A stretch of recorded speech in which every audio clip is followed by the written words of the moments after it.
નમસ્કાર. આપણે બીએલઓ તરીકે જે વ્યક્તિઓની નિમણૂક થયેલ છે તેઓને બીએલઓ એપ દ્વારા ઓનલાઈન કામગીરી કરવાની થતી હોય છે, ઓનલાઈન ફોર્મ સબમિટ કરવાના થતા હોય છે.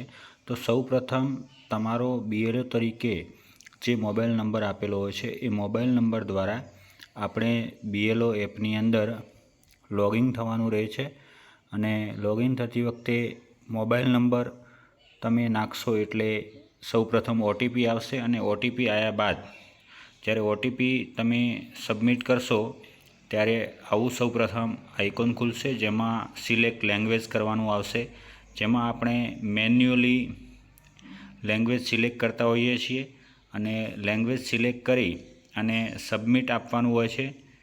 સબમિટ આપ્યા પછી તમે જે ડિવાઇસની અંદર લોગિન થયા હો એ ડિવાઇસ વિશેનો એક રિપોર્ટ જનરેટ થાય. એ રિપોર્ટ તમને અહીંથી બતાવશે કે તમારો કેમેરો કેટલો છે, કયા લોકેશનથી તમે છો, એ બધી જ ફેસિલિટી આની અંદર બતાવવામાં આવતી હોય છે ને એ સબમિટ આપણે કરવાની હોય છે.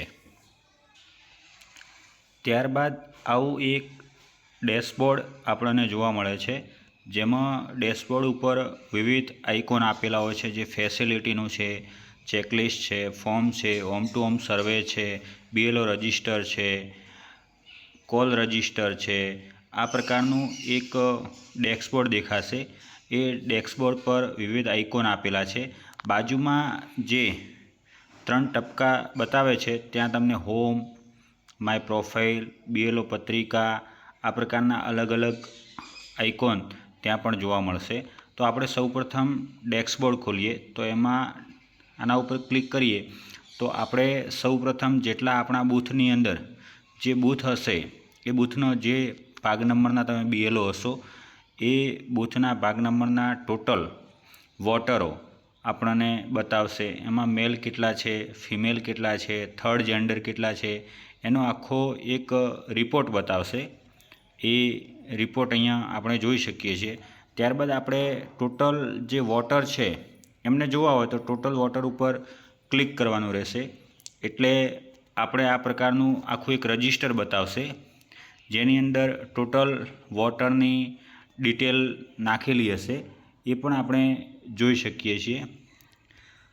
ત્યારબાદ આપણે જે ફોર્મ ભરવાના હોય છે ઓનલાઈન, જે આપણે હાર્ડ કોપીમાં વોટર જોડેથી ફોર્મ લીધેલા હોય છે, જેમાં ફોર્મ નંબર 6 છે, 6ક છે, 7 છે, ફોર્મ નંબર 8 છે, તો એ બધા ઓનલાઈન આપણે ભરવાના હોય. તો એ આપણે ફોર્મ્સની અંદર જવાનું રહેશે.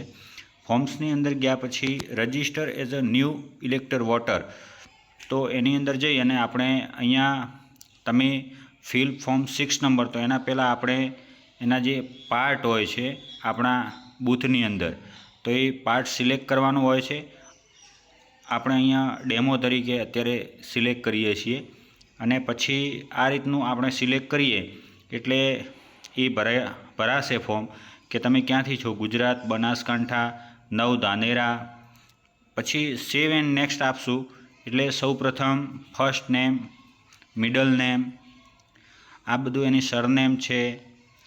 એ આપણે જે ફોર્મ હાર્ડ કોપીમાં ભર્યું હોય છે એ જ રીતનું ફોર્મ અહીંયા ખુલે છે અને આખું ફોર્મ આપણે ભરી અને સેવ નેક્સ્ટ આપતા રહેવાનું હોય છે. એ રીતે ફોર્મ નંબર 6 છે, ફોર્મ નંબર 6ક છે, 7 નંબર છે કે જે મૃત્યુ પામેલા કે કોઈની વાંધો લીધો હોય તો એ 7 નંબરનું ફોર્મ છે, એ પણ આપણે અહીંયા ઓનલાઈન કરવાનું હોય છે.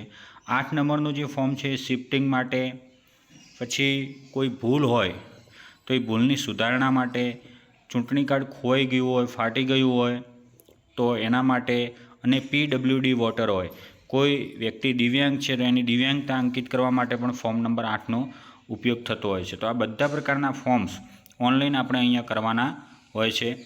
પછી આપણે જ્યારે ચૂંટણી પંચ દ્વારા હોમ ટુ હોમ સર્વે આવે તો એ સર્વેની વિગતો પણ અહીંયાથી આપણે અપલોડ કરવાની થતી હોય છે. તો એ પણ અહીંયા આપેલી છે. અત્યારે એ ખુલશે નહીં, કારણ કે જે ઇલેક્શન કમિશન છે એની ગાઈડલાઇન અત્યારે ચાલુ નથી, એટલા માટે ખુલશે નહીં. તો એ પ્રકારની બીએલઓ એપ્લિકેશનની અંદર તમામ સુવિધાઓ આપેલી હોય છે.